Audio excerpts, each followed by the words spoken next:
The Boss Hole Chronicles are brought to you by Real Good Ventures, a talent optimization firm helping organizations diagnose their most critical people and execution issues with world-class analytics. Make sure to check out all the resources in the show notes and be sure to follow us and share your feedback. Enjoy today's episode. Welcome back to the Boss Hole Chronicles, everyone. This is Sarah Best, your co-host. It's another day to learn amazing ways to stay out of the boss hole zone. As you know, we live in the world of boss hole prevention and intervention. And today's episode is another awesome subject matter expert episode, my favorite, because we get to hear some amazing tools, formulas, strategies for really how to not be a boss hole. And so I'm joined by my co-host and awesome partner and friend, John Brower. Hey, John, how are you today? I'm good. I'm great, Sarah. Thank you. Always fun to do these introductions, but you're very kind and good to be with you today. Hey, thanks, John. And since, we've got a lot of ground to cover with our pretty awesome subject matter expert today, John, I'll just toss it over to you so you can introduce our guest. All right. Well, we are so pleased to introduce and welcome to the podcast, Mr. Drew Fortin, the founder and CEO of Lever Talent, a relatively new firm with a group of people that have an amazing and robust history and background in the whole people development space. So, Drew, before I give all your credentials, welcome to the podcast. It's good to have you here. An absolute pleasure to be here, Sarah and John. So, Drew, his background is so cool. We met Drew, I guess, about 6 or 7 years ago. He's been in the HR tech space, doing some really cool things. But just let me give you a little bit of background. He is a people-first, values-driven leader with nearly 20 years of growth strategy and team building experience across retail, marketing, technology, local media, and, as I said, HR tech.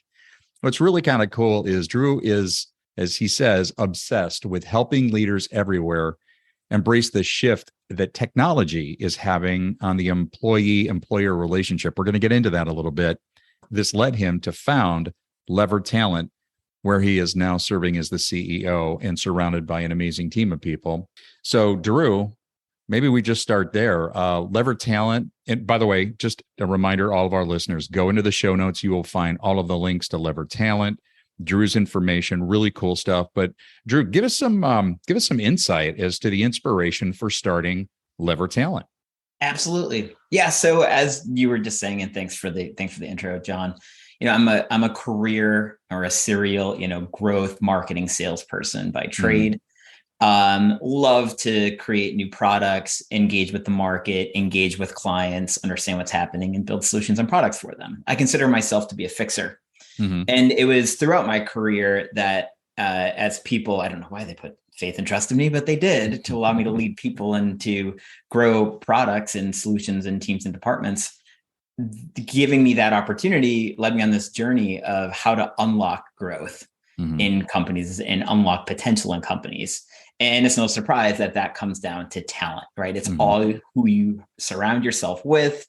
I always have this mantra: you always want to hire people that are smarter than you, who you're almost like nervous to be around. And that means that it's probably a pretty good relationship, right? And it was through that journey that I realized, my own personal mission in life is to help others realize they're capable of far greater things than they can ever imagine. And that's what I have in my head when I'm like, how do I create an environment? How do I build a team? How do I challenge people? How do I have people challenge me? If we can get some of those feelings going like, whoa, I never know I could do that. I never know we could do that.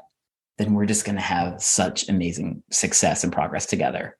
So it's been through that journey. And it was actually, I worked at this company called the Predictive Index for a little bit. It was through that journey of just understanding people, understanding behavior that, I was like, this is it. And my passion in life is, I'm a visionary type of person, love to do things, love to create big, hairy, audacious goals and go after them. What's happening in talent, what's happening in the workforce, what's happening in the business world, primarily because of technology, is causing us to focus more on talent than ever before. And, that's Lever Talent is an homage to this shift that is happening in leverage, which I'm sure we can talk about in a second. That's really where this has started for me. And I was like, the stars just kind of aligned recently. And I'm like, this is the time. So really happy to be doing that. Oh, that's awesome. That's amazing. Well, yeah, let's dig into that a little bit more, because even in your your bio, you talk about the employee-employer relationship, and you say it's broken. We would agree with you. We'd love to hear more about why you think it's broken and what evidence you see to that point. Sure. Yeah, it's absolutely broken. The essence of business is humanity, two individuals coming together, right? Realizing that what they're exchanging in value for one person to the next is worth more than them trying to do it alone, right? That's the essence. The essence of business is humanity. The Industrial Revolution was actually the beginning of the commoditization of labor, the commoditization of that human interaction, right? And it's been slow, clearly, decades and decades and decades, right? But that was the beginning of it, where that essence of business actually started to wither away a little bit over time. And the human connection, we started to distance ourselves from it, all in the sake of shareholder value and money, right? Right. Building capital. Now, I am a capitalist too. However, it doesn't mean that just because your goal, your outcome is growth and money, that you shouldn't be focusing on that essence of business. In fact, I think we see examples of that all around us. When you lean into it, business is personal, that you're going to get more from that. Now, what we're seeing over the last 20 years, right? The greatest case studies in psychological safety and culture, where are those coming from?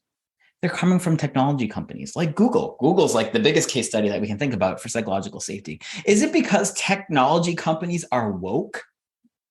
Is it because they're better? No, it's because they build nothing. Intangible products, software. How did they get productivity?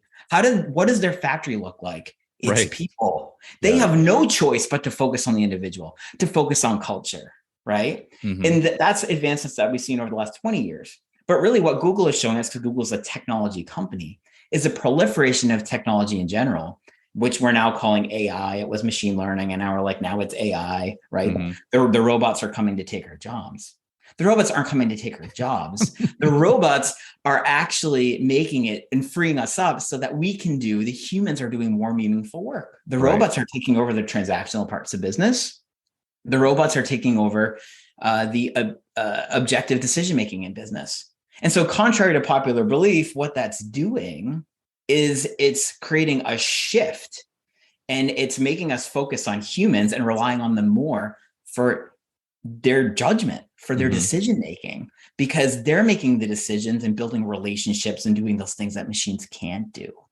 And so over time, business is going to get more personal, and that leverage, gosh, even today, right, with the recession looming and people are doing layoffs, and you're like, wow, I thought I was part of this company. I thought I was worth something. I thought I was valuable. Well, the company's doing what they have to do, but the employer has all the leverage. The employee doesn't have the leverage today. Don't fool yourself into thinking that, right? But technology is actually shifting this, because as we prize those humans for their amazing judgment, for their subjective decision-making, what that's going to do is create a world where we are going to have to reward those people handsomely, a lot of money. We're already starting to see this in some sectors like technology, right? And I actually think that that's going to create an ecosystem and an environment where these people are going to be able to throw on their weight a little bit more. May actually be able to support themselves. May actually be able to support themselves to have their own talent representation one day.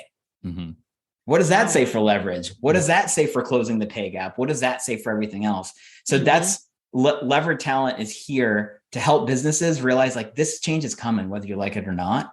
Let's lean into it. Let's capitalize on it together. Let's differentiate ourselves with it. Well, it almost seems to that point that, the change, the change is upon us. And I kind of look back at what you described through our industrial revolution, or what I would also define as or describe as a more utilitarian look at people. And it's like that will not work moving forward. And COVID, if it did nothing else, was a shock to the system to say technology can allow us to work from anywhere, and it gives the individual so many more options. When you say technology, I think of that one aspect of it. But the train has left the station, and companies that are not aware of that They do so, or they fail to do so at their own peril. I am so glad you brought that up.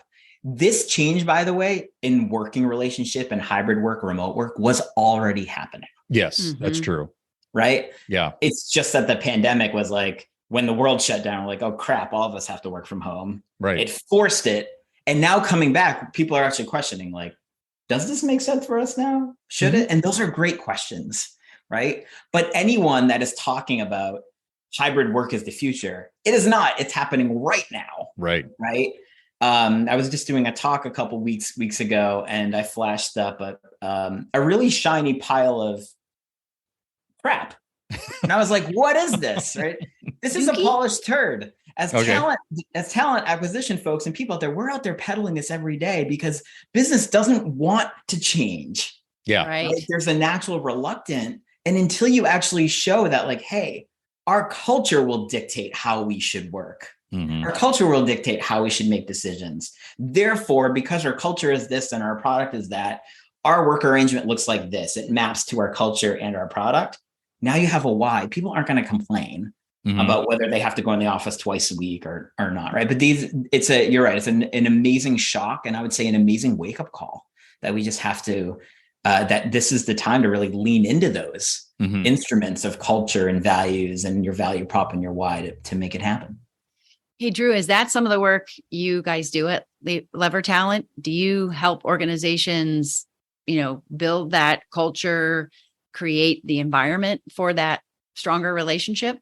We help businesses, sure. We help them unlock and try to understand what the culture and values are. Like, we're helping clients now who are like, in this new world of hybrid work, do our values make sense? Where did our values come from? Right? If you were to ask anyone in an org, or especially a leader, I mean, I'd be surprised how many talent people I speak to. I'm like, tell me what your core values are. Oh God, you're going to test me on this? Right? And like, there's always a chuckle. Right. And in my head, I'm like, oh my gosh. Yeah. Right. Like, that's the problem, because you're not using this amazing instrument. Your culture is your minimum required behavior. It is an instrument used to control and to disseminate the right decisions being made at a high velocity in your org. And you are, it's just crazy that you are not leveraging that. I love how you said, though, unlock and understand the values. It's not as if they're going to be prescribed or diagnosed by some exercise there's exercises we can do to distill down to that, but we do that too. What do you have? How do you work? How do you operate to unlock and understand that and build from there? That's something I think our listeners should note. They don't get created by your marketing firm and placard, posted on the wall. They're actually already in play. That's absolutely right. And some of the best people you can actually interview and research and listen to and survey are your employees. Yes. I also think you should survey your clients, because you should be practicing what you preach. And this is the other thing. We have another client of ours. I was like on a call, just clapping. Hell yes. Right. She was like, I meet bi-weekly with our head of marketing, and we make sure that our HR and talent acquisition and employee brand message is aligned with what's happening in marketing, because they're the same thing to the external world, right? The experience and those values should cross, right? And if we're actually practicing those values in the way that we manage our people and the way that we build our products and deliver our services, that's it. Right. Yeah. And it's just, so we definitely are we're coaching individuals through it, but we also have frameworks that we can help businesses with to unlock what those values are. And then also campaigns. How do you actually embed those values and those cultures into your feedback mechanisms, into your celebrations, into your reviews of performance? Right. Yeah. Interesting story. There's an organization with which I'm familiar that for years was really founded on a culture of collaboration. There was a strong community internally for the associates and the people that work there. New executive leadership comes in, and they had a totally different perspective, which is their prerogative, and it transformed, and in my opinion, not for the better, the culture of the organization. However, the employer brand, they were still peddling this community, culture, collaboration. We are a family here, and boy, I tell you what, you can't fool the public like that. I mean, you get a couple of people, all of a sudden sentence gets posted on Glassdoor, or you just start seeing this stuff. Technology will expose when that link or that crossover does not happen, and you can't hide. You absolutely cannot hide anymore, and nor should you. You should make it. And if you're going to be strictly a sort of a more traditional, I don't want to say traditional, but if you're changing the way you do business, just be transparent about it. And there are people that will be drawn to it and others that will not be. And you want the ones that would be drawn to it. Yeah. The simpleton in me, John, just wants to like reduce it down to there's, the doing and the thinking. In so much of business over the last several decades, I was talking about software too, but has been all about the doing. So the leader of that org and the culture is all about just creating things. And now when we're getting to this, we're going to be leaning on people and celebrating the subjective decision-making, the human judgment, the relationships. Therefore, the leadership needs to lean in that direction too. Right. And so I think what you're saying is like a leader in that position that is like, they're just not open to that change, or nor do they see that change. And this new phase likely requires a different style, a different competence that we're all going to celebrate. It's just baffling when you go through this whole culture values exercise. And as you said, it's kind of like the lipstick on the pig, the polished turd, if you will. Right. And then, what that typically is, because we do a lot of behavioral analysis here, right? Is you usually find that the culture that's manifested in the org is just the result of the behavioral makeup of the leadership team and nothing more. Yeah. And that's a rest for startups. That's great, because the startup, how are you raising money? How are you building your product? You're selling yourself because you don't have a product yet. But for a lot of us established, businesses, it's not about you. It's about the product. It's about the mission. It's about what you're doing. And we need to really understand the behavior required to make that happen. Yeah. And then make the talent strategy align to it. Drew, you talked about this competence, the competence we need now as leaders to be able to lean into the humanity and the relationship element and that style of leadership. You've talked about the number one underrated leadership competency.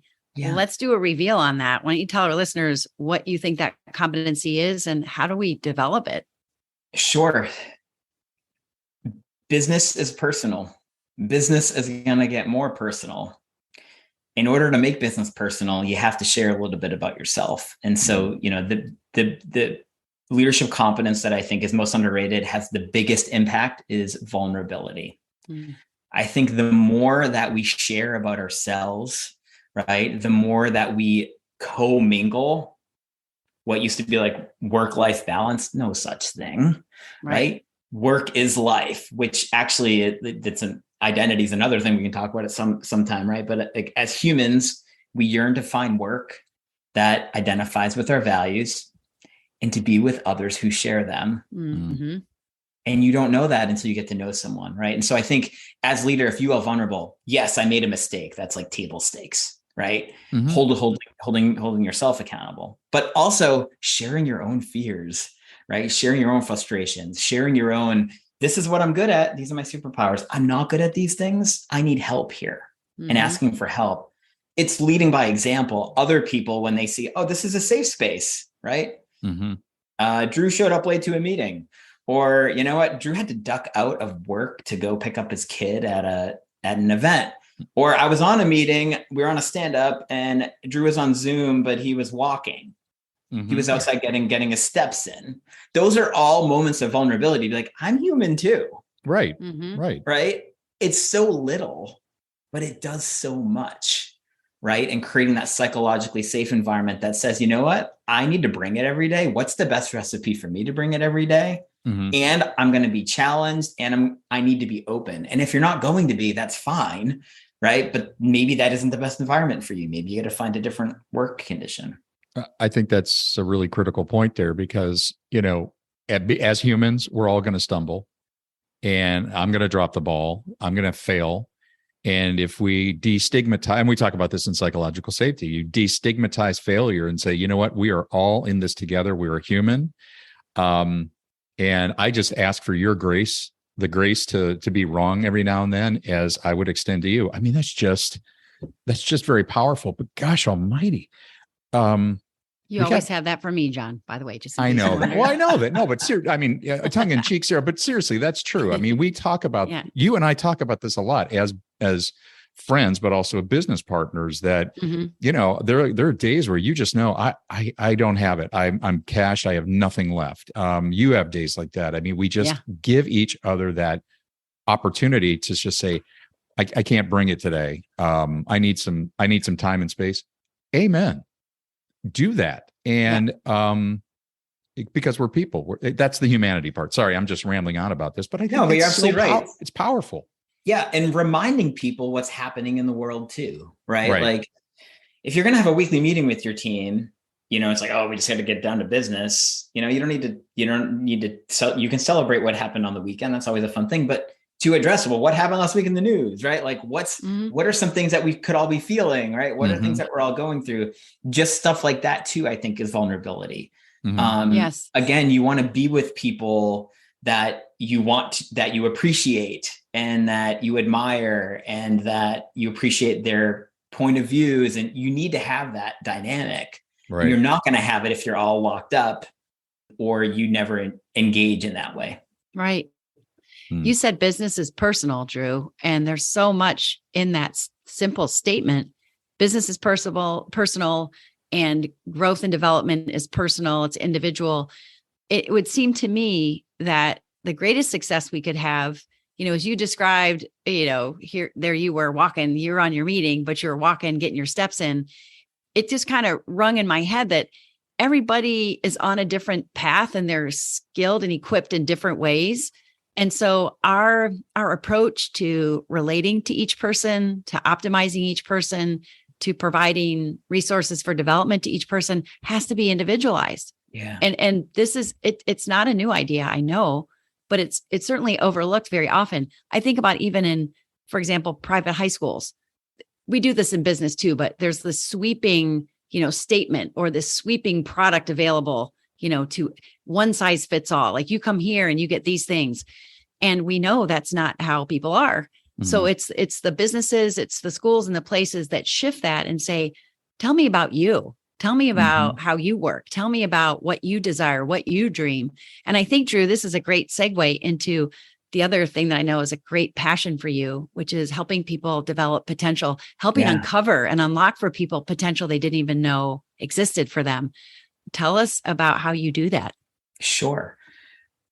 So I've had some people that I've mentored in the past. There have been on my teams that I've led in the past. And, they would reach out to me and say, Drew, I know you have a framework for this. I'm just lost because I'm wondering, like, how should I structure my personal development? It's like, okay, somebody's out there saying I'm asking for help.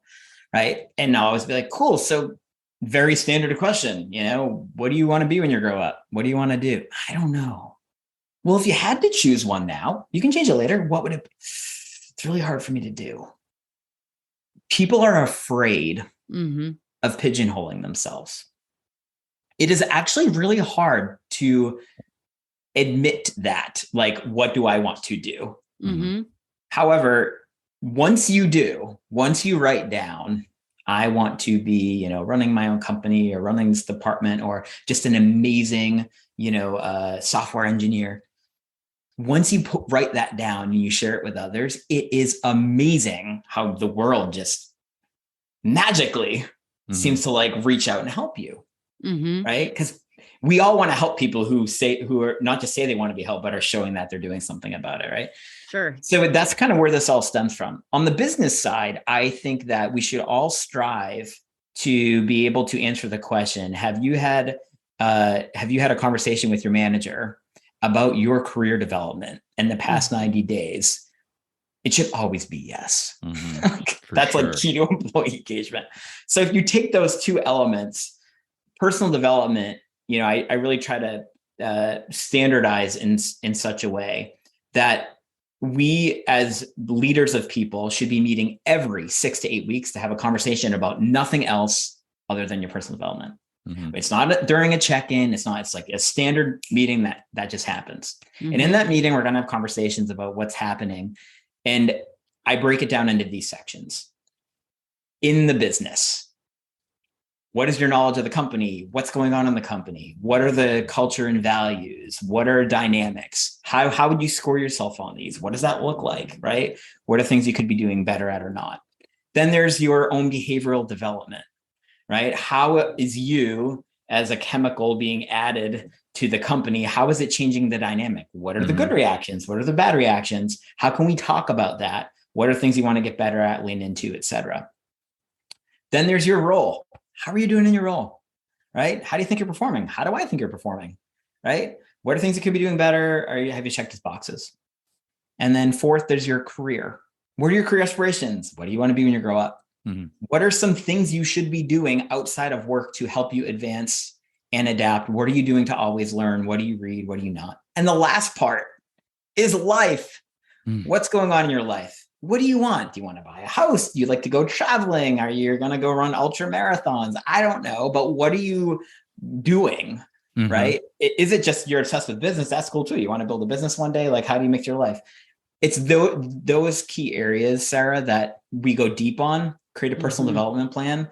And these meetings every 6 to 8 weeks, we're talking about one of these areas or many of these areas. And as the people manager, I'm taking copious notes. And if we meet for 1 hour, my obligation is I'm going to spend an extra hour to really refine my thoughts after that meeting and to send you a follow-up that says, hey, Sarah, we met and this is what we talked about, and reflecting on it further, here are just some suggestions of things that you should be doing. I would love it if you could respond to this email just to confirm you got this, and we'll move on. Yeah. Now, what this is doing is creating a contractual confirmatory relationship between the individuals, the coach and the mentee, or the mentor, the mentee, the leader and the employee. But it's also creating an accountability mechanism for the individual, because it's not my job to make sure you develop, it's your job. Right. But now we set this stage, right? What it also does is this soft stuff,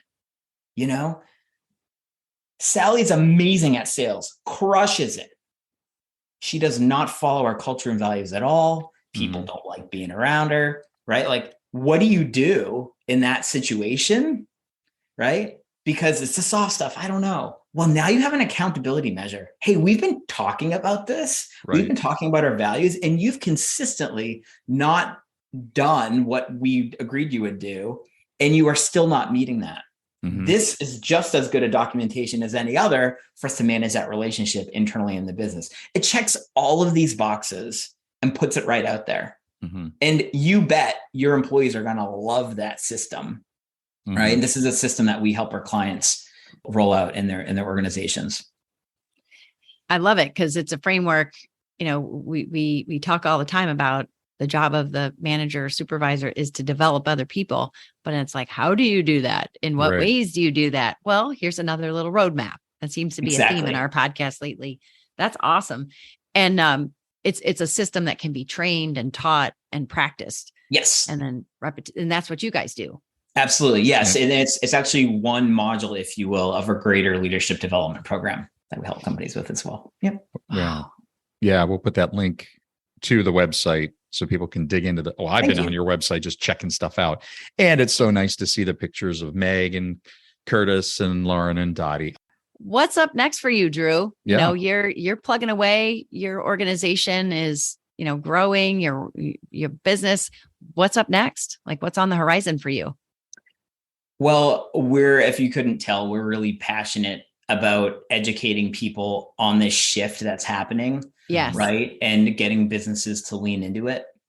So we're trying to pull together more research around how to quantify this shift from an economic perspective. Nice. Right. We're hiring more knowledge workers. That's been a trend. Compensation trends are changing. And so over the next few months, we'll be coming out with a report. And there's also a content series called The Lever that we'll be publishing, where we're going to be speaking with people in economics people in different parts, like managing and overseeing this trend, so we can start to educate people on it. Because the way that we're going to actually differentiate our business and grow our businesses over the next decade is going to be by just leaning into this shift. Don't resist it, lean in. And that's how we're going to get the most growth and have really happy people because of it. Awesome.